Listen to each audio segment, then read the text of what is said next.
Le marché de Kadjaoun a été inauguré ce samedi 15 juin 2024. Le marché change d'aspect et de nom. Noubodekon est rebaptisé marché de Kadjaoun. Les hangars ont laissé place à des étals modernes. Comme les 34 autres marchés urbains et régionaux, ces travaux ont été lancés en décembre 2019. On y compte 48 places, un monte-charge, une chambre froide, un local technique, un local déchets et un bureau administratif. 10 boutiques et 2 restaurants ceinturent le marché. Des fruits, des céréales, des condiments, des produits cosmétiques et autres sont exposés sur les nouveaux étals. Eunice Loisel-Kinifort, directrice générale de l'Agence nationale de gestion des marchés ANAGEM. La sécurité y est, toutes les infrastructures y sont. On a des toilettes modernes, on a un local technique, on a un bureau administratif. On a 48 étals ici et toutes les mamans sont installées depuis hier soir. Autour du marché, vous avez vu, il y a 10 boutiques qui ceinturent le marché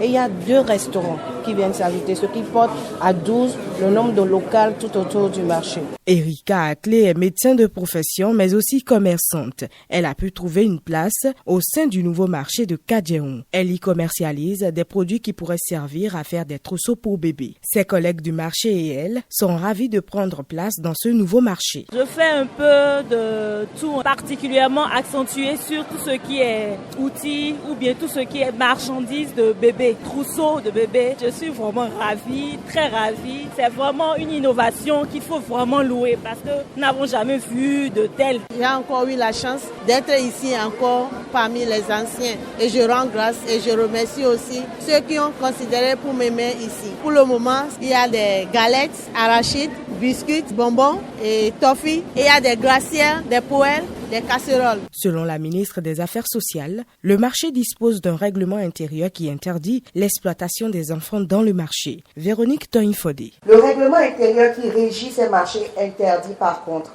l'exploitation des enfants. C'est une lutte qui est en sourdine, mais c'est une lutte qui existe. Et dans ces marchés modernes, nous n'allons pas voir nos enfants, filles et garçons déambuler au lieu d'être dans les écoles et dans les lieux de formation. L'État s'évertue à mettre à disposition les lieux de formation adaptés, appropriés pour chaque catégorie et pour les enfants. Donc, il faudrait que le travail des enfants dans les marchés puisse cesser. À en croire la ministre de l'Industrie et du Commerce, presque tout sera vendu dans ce marché. Shadia Alimatou Assouma, ministre de l'Industrie et du Commerce. On voit enfin ce qui ressemble au commerce, parce que le commerce est dans les marchés. Depuis la nuit des temps, c'est les marchés qui symbolisent le commerce. On repassera dans ce marché dans quelques semaines. On s'installe progressivement et on continuera, sur instruction du chef de l'État, d'améliorer les conditions de vie dans le marché. Donc on ne peut pas dire que c'est figé. Tant qu'il y a la vie, tout évolue. Donc on continuera d'améliorer le confort, on continuera d'améliorer tout ce qu'il faut pour que le marché soit un plaisir. Bigame, Menotin, Wologede, Kadjaoun, Toklegbe, Aïdjedou, Midombo, Sainte-Trinité et PK3 sont les 9 marchés du lot 1 de ce projet qui vise à moderniser les marchés urbains et régionaux du Bénin. Le coût de réalisation des 9 marchés du lot 1 à Cotonou est estimé à près de 32 milliards de francs CFA. Ce reportage vous a été présenté par Dorcas Awangan.